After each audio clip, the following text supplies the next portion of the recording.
guys, I have to restring this piece.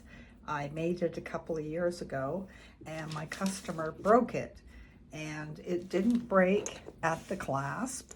It broke down here in a stress area. So I had to restring it anyways. So I thought, well, I might as well show you how I restring something. So this is a pendant that I picked up. It's carved bone, and somehow it managed to break right in this area here. So what I'm going to do, first of all, look for, it's kind of a sharp spot there. Just using a file. It's a special jeweler's file, and I'm just going to file it a little bit just to make it a little smoother. I think the wire that I used was a bit too thin, and so now I have a stronger wire. And not only that, but I came up with the concept of putting this tubing and running the wire through the tubing so it's protected. So that's why I have this here. So I'm going to start with putting the tubing in here and run it through. It's tight. So this is not going anywhere. And I kind of like the look of it, actually. It makes it look a little more ethnic-y, boho, one of those things. Anyway, that looks good. There. So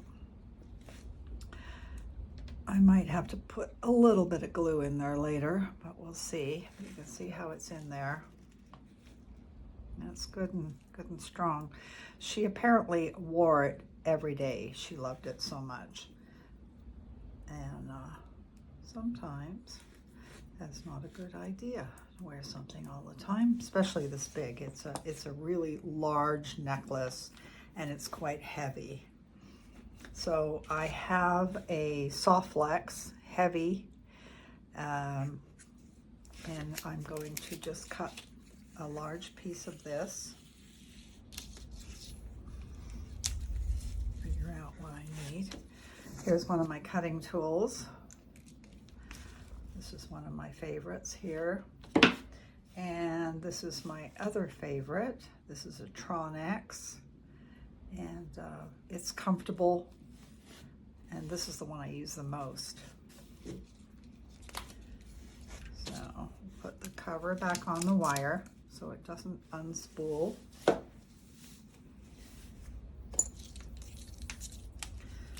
I'll start by, first I gotta fiddle with this a little bit further, get this through so it's even. There we go. And I think I'm going to just,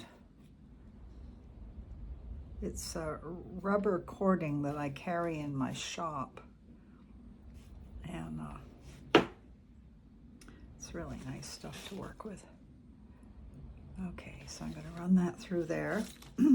Now luckily I had taken a photograph of the piece before I sold it, so I was able to go back online in my computer and find the design. I hate having to redesign things. It drives me crazy. Coming up with a design takes me forever. So I'll just start by putting my beads on either side. These are, ooh, I forget the name of this stuff. Anyways, they're stone beads. And I think that's going to look okay. And then I have some bone. These are bone. Made in Africa. I think I'll just do this whole row. I've got it laid out the way it is in the photograph. And these are shell. And they're pretty cool too. I get all my beads in Arizona at the Tucson show. I like to go and hand pick them, and then I put them in my store. And of course, the best ones I pick from my own designs.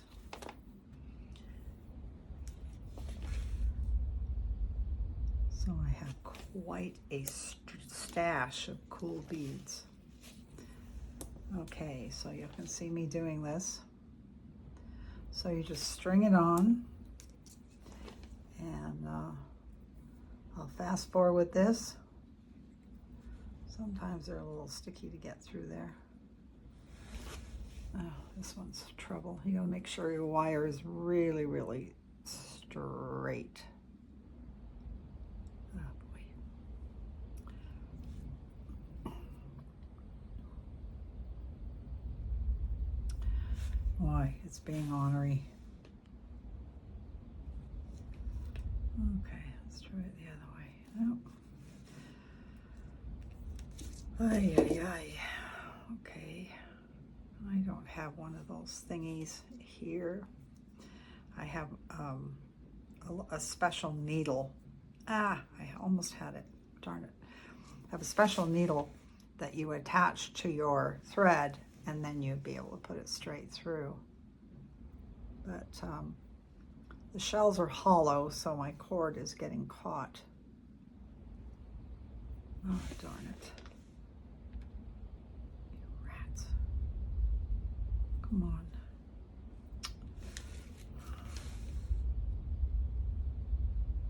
There. Sometimes it takes some time. All right.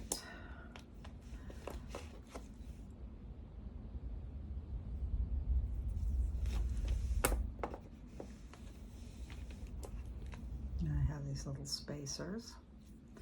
These are from TerraCast, one of my favorite companies. It was a US company. It had been in business for over 40 years, and they just closed due to inflation and the Chinese influence. So I'm very sad because it was good quality pewter products. And now I don't know where I'm going to get my pieces from. So I'm just moving right along. Now back to one of these troublesome guys. Got lucky there. And then the bone.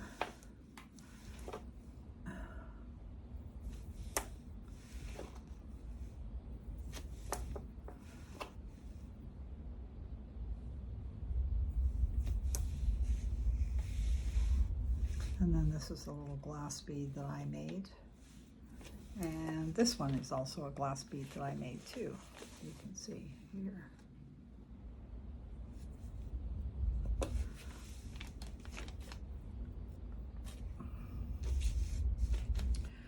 Okay, so I found a crimp tube that was a bit bigger. And you just slide it up. See, with the wire inside. Now the trick is to not get your crimp bead super close to your clasp, because it needs some room to move. You see that? It needs to be able to move. So I'm going to snug it up a little bit, but leave it some room to move around. Then I have trusty crimp tools. But you can use like a flat nose plier, and you just gently push it closed like that. Don't press super hard. It doesn't need to do that. And see, it's not going anywhere. And then I can shape it. I have this special tool, and you can see it's got a little round hole there, and I can put the crimp in it and round it out so it looks like a bead, like so. And then always make sure it's not going anywhere. Now the other thing I like to do is, now if you're at home and you don't have one of these, that's okay.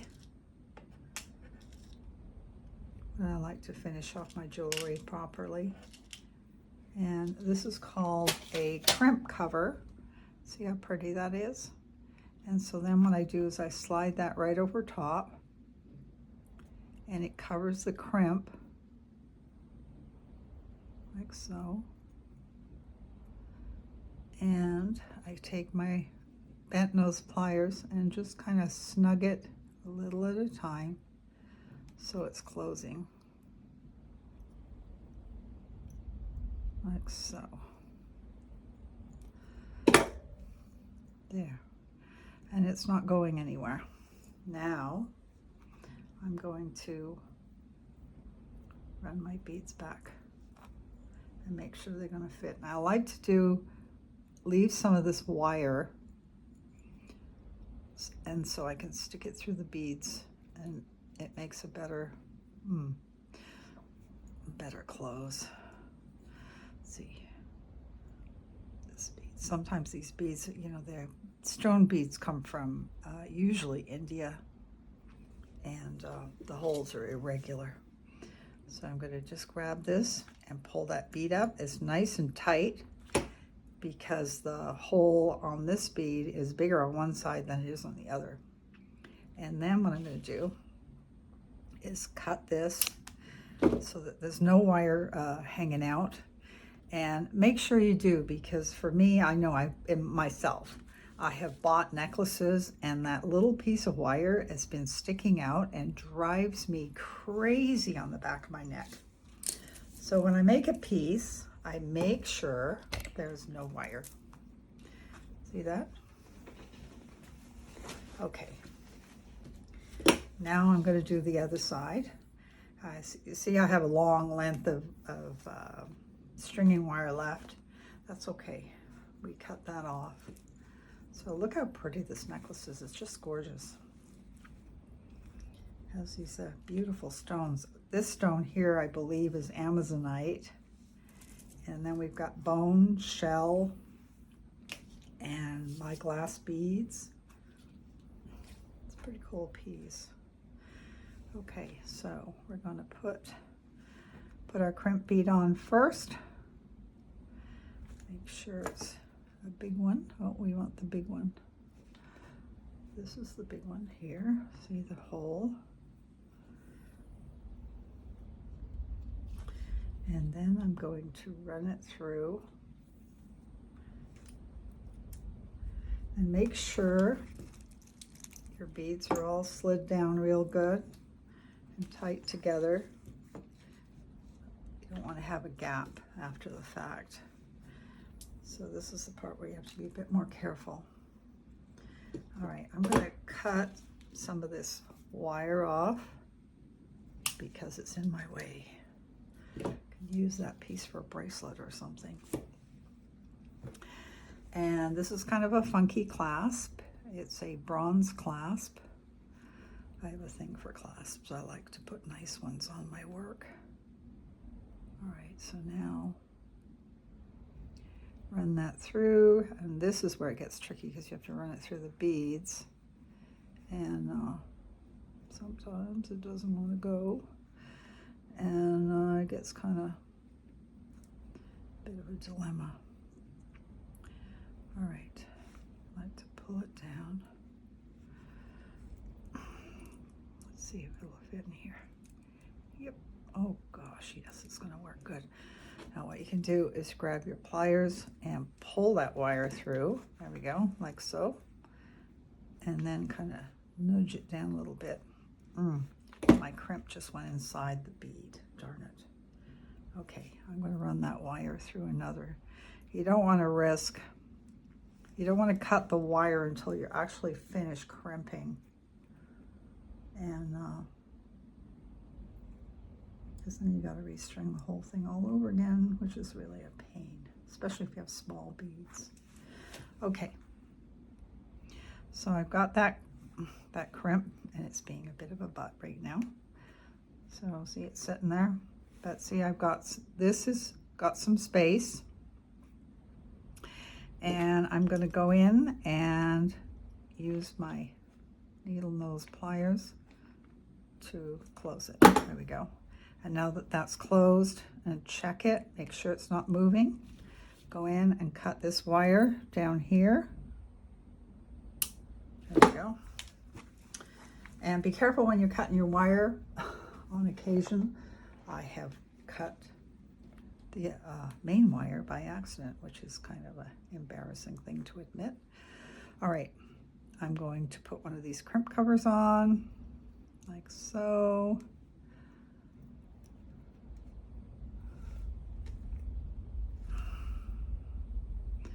Got it on there. Sometimes this takes some dexterity. There we go. Right there. And oh, I didn't round it out, did I? Shoot. I have to go round it out. You don't have to round it out. You don't put a crimp cover on there. I just do it because I'm a professional. But if you're at home and you've broken a piece and you need to get it fixed fast, this is all you need to do. See that? Okay, now I'm going to put the cover on.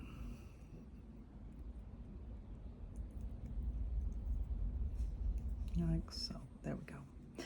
Back to square one, and I'm going to just gently close it over top. And then it looks like a bead, and it looks like it belongs there. And see, it's nice and loose. And there we go. Gorgeous. Oops.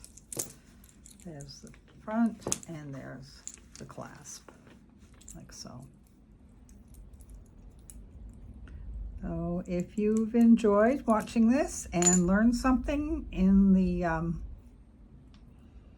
video, please subscribe. I'd really appreciate it. Helps me get the word out to everybody else. Okay, always make sure, usually I put more small beads at the clasp, but I think this is going to be okay. So there we go. I always like to check it numerous times. And this seems to be holding up pretty good. I'm going to just kind of nudge that through there a little bit. And I think that should do the trick. What do you think? Leave me a message in the comments. And share the video. I'd really appreciate that. Have a great day and see you next time.